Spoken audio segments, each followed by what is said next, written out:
どうも、こんにちは。ものづくり太郎チャンネルのものづくり太郎でございます。本日ですね、もうね、死にそうなぐらい疲れております。というのも、熊本に来てですね、なんと仕事環境を構築して、1-3マンションからお届けしていると。一緒にあるようにですね、今日は基本動画になっております。新入社員に送る油圧入門ということで、常盤システムテクノロジーズさんにご協力いただいてですね、この油圧の基礎動画を作成しております。常盤さんの仕事ですが、油圧もちろんやってますし、自動化システムをやってると。そして画像認証技術等ですね、非常に結構幅広いし、油圧はプロということで、油圧部門のですね、関谷さんと浜田さん、どうもご協力いただきまして、本当にありがとうございました。ということで、油圧関連のですね、お仕事に従事される方は、ぜひですね、基礎動画になっておりますので、ご注目いただきたいと。プラス、今回はサテライトオフィスさんにスポンサードいただいておりますので、チャット GPT なんかの実装された Windows 環境ですね、提供しておりますし、オフィスのことで困ったらサテライトオフィスということでよろしくお願いします。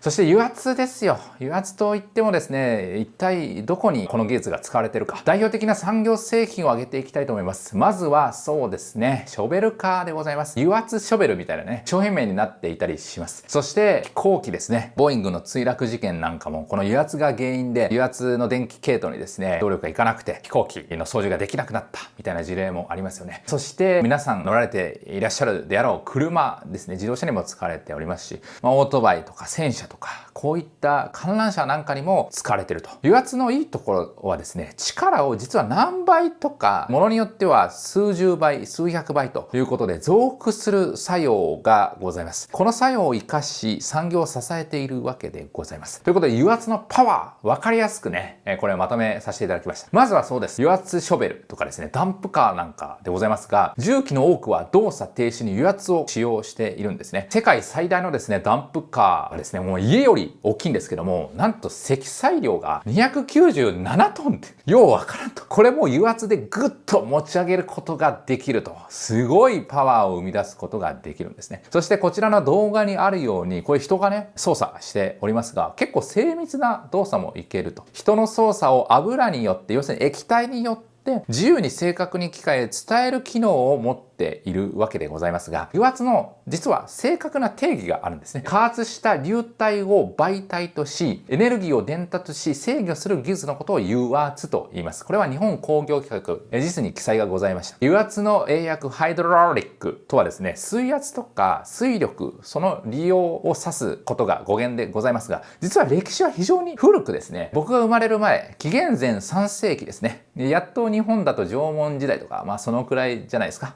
なのにもうヨーロッパの方ではですね、こういった油圧がもう開発されていたと。で、こういったピストンポンプみたいなもので使われております。ということで、年表を追っていきたいと思いますが、紀元前3世紀ですね、水圧のピストンポンプを発明しました。そして17世紀になってやっとですね、こういった水圧でポンプを動かせるみたいなね、ピストンポンプ動くってことは分かってたんですけど、原理の発見はですね、最近になってから17世紀ぐらいにはなってからなんですね。そして18世紀、第一次産業革命時代になってくるとですね、機械による大量生産時代になってきまして、水車ですとか蒸気の活用が始まってくるわけですね。ここでも使われてくると。そして19世紀に入っていくと、世界初の油圧プレスを発明しました。当時の世界初のですね、油圧プレスで加圧する能力は20トンぐらいですね。ただ今、油圧プレスというかサーボプレスになって、これ油圧じゃないんですけども、サーボはですね、3500トンとか、すごいトン数になってるわけですね。このプレスによって人の力をですね、非常に高めて造形をするということでございます。で、身近なものになると、現代への応用、発展でございますが、自動車に使われてるわけですね。このブレーキですよ。ブレーキにも使われておりまして、車のペダルを押すじゃないですか。実はこれ人間の力だけだと、例えば50キロの速度でですね、車を止めようとするとものすごく力が必要なんですが、数キロというか、そのくらいの力でですね、150キロぐらいの力を発生させまして、車を止めることができるわけですよね。足の操作のみでこれ実現しておりまして、皆さんあれですよ、ボディービルダーなんかは違うと思いますが、片足で150キロも作用させる。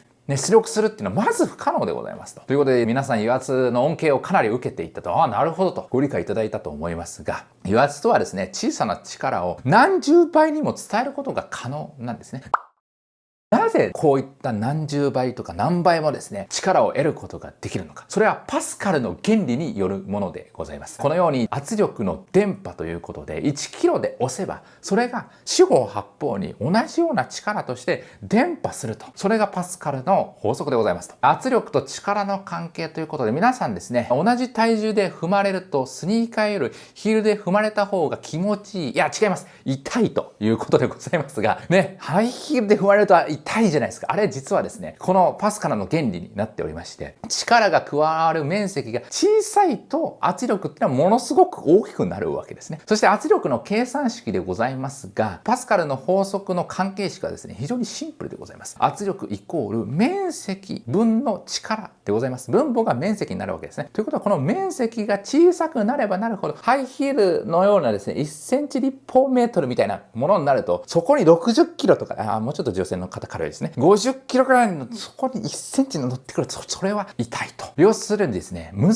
しく、考えずにですね、ハイヒールをイメージすれば皆さん OK でございます。なるほどと。じゃあ、パスカルの原理の応用でございますが、人と象が釣り合うためにはと。ね、実践編でございますと。こうやって人が60キロと。で、象が6トンでございますと。これを釣り合わせるためには、どのような面積が必要になってくるか。1立方メートルに対して60キロの人間がいると。対象の象はですね、何立方メートルになるかというと、100立方メートルに乗れば釣り合うわけでございます。原理を応用すれば、何百倍も大きな力へという変換をすることが可能になると。かつですね、油圧というものはですね、非常にコンパクトに設計ができると。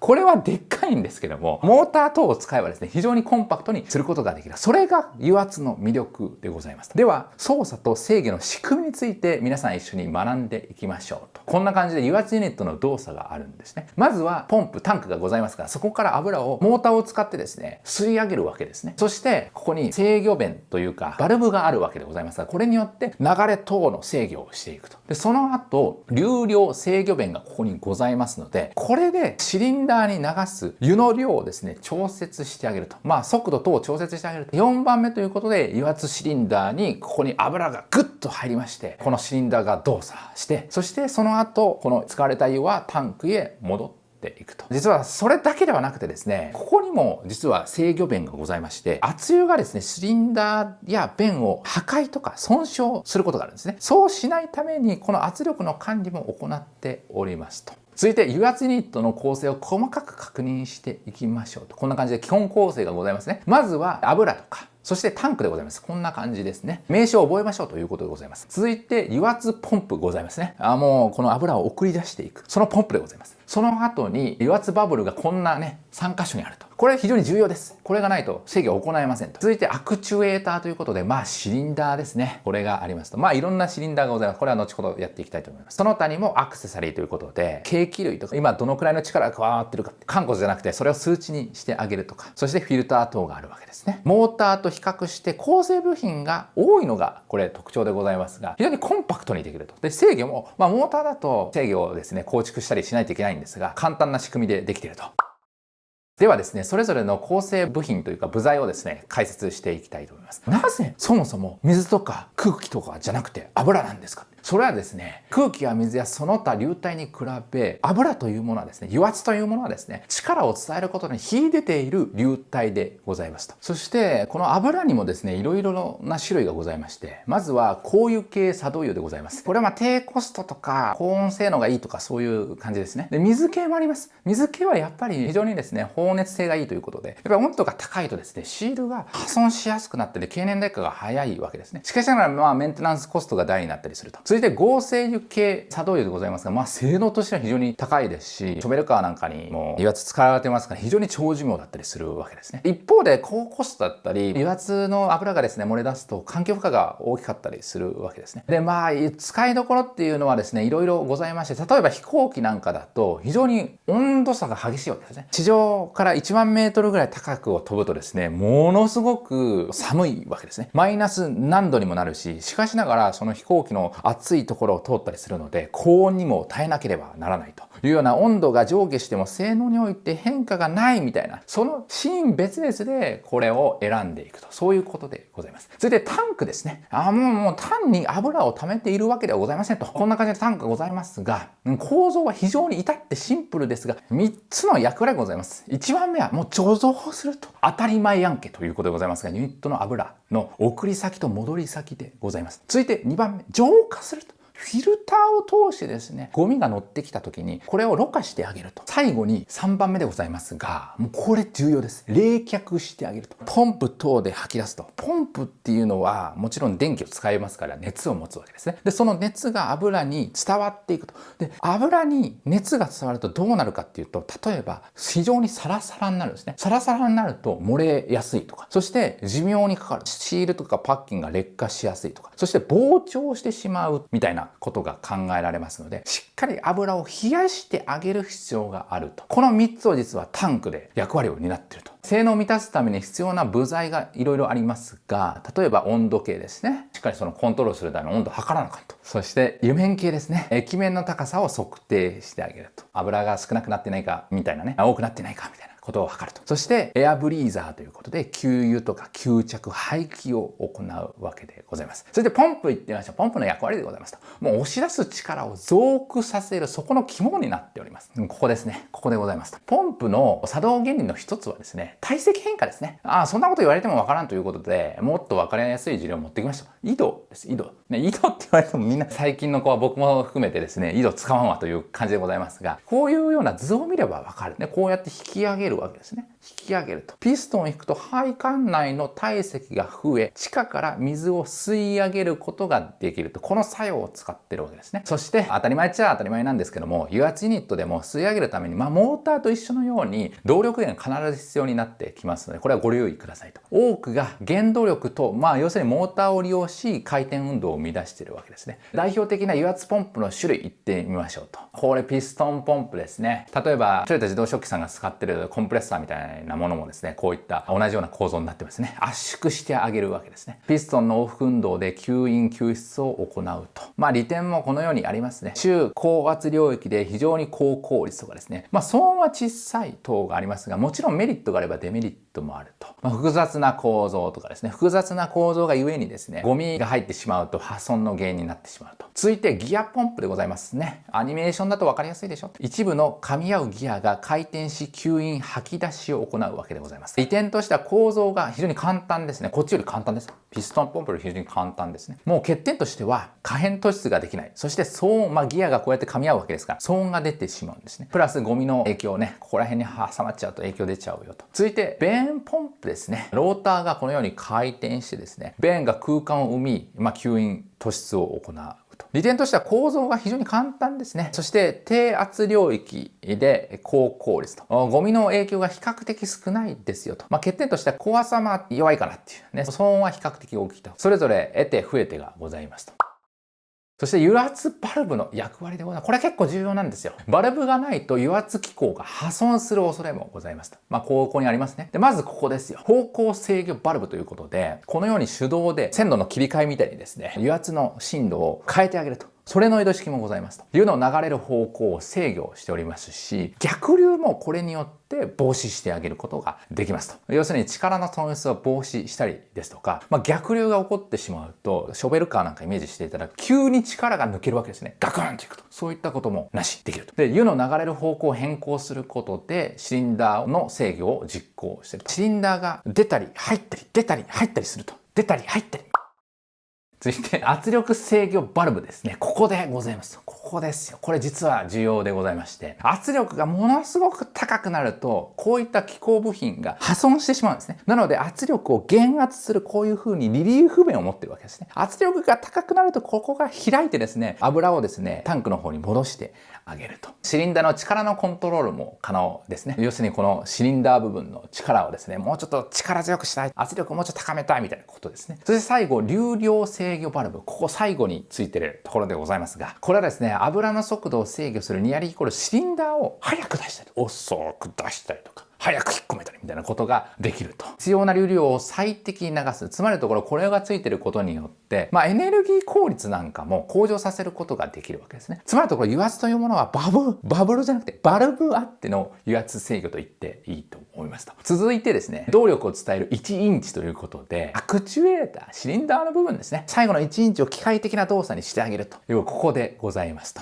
例えば代表的なのが油圧シリンダーということはもうこれですよ。この動きでございます。この動きですね。はい、直線方向の動きへ変換することもできるし、油圧ロータリーシリンダーということで、回転方向ですよね。これ見ていただくと分かりやすいですよね。こういう風に動力がこの直線方向じゃなくてですね、回転方向になってると。で、ここですよ。制御バルブですよね。ソレノイドでですね、入れたりとか出したりみたいなことを制御して、その回転運動も一緒に制御してあげると。これ非常に分かりやすいですね。回転方向の動きへ変換しますと。で、限定的な角度への回転、90度とか180度っていうのがロータリーシリンダーで、油圧モーターというものもあるんですね。これは連続的な回転ですので、イメージとしてはですね、ポンプあるじゃないですか。ポンプは原動力でモーターを回して、羽を回して水を送り出すわけですね。しかし油圧モーターというものは、そこの羽に対してですね、油圧を流し込んであげて、そして軸を動かすわけですよね。なので、90度とか180度だけではなくて、もっと360度いけますと。これが油圧モーターでございますと。大出力と精度、そして単純な構造、さらに堅牢で信頼性が高いと。もう聞くところによるともうめちゃめちゃメリットしかないやんって思うんですけども、モーターとね、比較をさせていただきましょうということですね。まずですね、大出力ということで、やっぱり油圧の一番のメリットは非常に大出力な構造を持てると。単位面積あたりの出力はモーターの約10倍ぐらいですね。非常にでっかいと。なので大出力であれば、でっかいモーターを用意するよりは油圧の方がいいですよ。そっちの方が効率的ですねっていう話ですね。そして制御は非常に簡単でございます。力や速度の制御が容易で、電動モーターと比較して何が違いかっていうと、同じような出力を想定した場合、手でこういうふうにさっき示したようにですね、弁をですね、開くことができるわけですね。一方、モーターだとこの制御プログラムを書かないといけないみたいな、そういうことですね。そして手動でオンオフの制御も可能であると。最後が過負荷にもある程度耐えると。ある程度でございますので、負荷をかけすぎるとそれは破綻するっていうことですね。で、デメリットは効率が悪い。油圧ユニットのエネルギー効率はなんと 10% から 20% と回して送り出してということで、効率は悪くなりますよねと。で、環境に悪いということで、やっぱり大量の油が必要ですよね。油が漏れてしまった時はですね、やっぱりこれはネガティブに働くと。そして最後は、やっぱこのモーターはですね、応答速度が非常に速いと。一方、油圧はやっぱり油を伝えますので、流体ですから、これは遅いですよね。ということで、低出力は電動モーターが引いてるかなと。で、高出力は油圧っていうような考え方だったんですが、最近はですね、やっぱモーターがどんどん革新してるということで、モーターに置き換わりつつあるんですね。ということで、今後の進化でございますが、現状どうなってるかっていうと、これがモーターですよ。縦軸が出力構造でございますが、この高出力のところはもう油圧が独占的だったんですけど、ぐいぐいそのモーターが入ってきてるわけですね。油圧が得意としてきた大出力も電動モーターが肉薄する性能に、例えば永久磁石みたいなね、ネオジウム等の永久磁石が出てきておりますので、これでモーター出力が上がってるわけですよね。モーターの進化だけではなくて油圧も進化しているということで、油圧に対して電子制御等を導入することで、非常にエネルギー効率の向上が見込めるわけですね。もちろん油圧だけが出せる出力が求められるのは限定的でございますが、こういった革新もありますと。そして設計者にとってモーターがやっぱりいいかなと。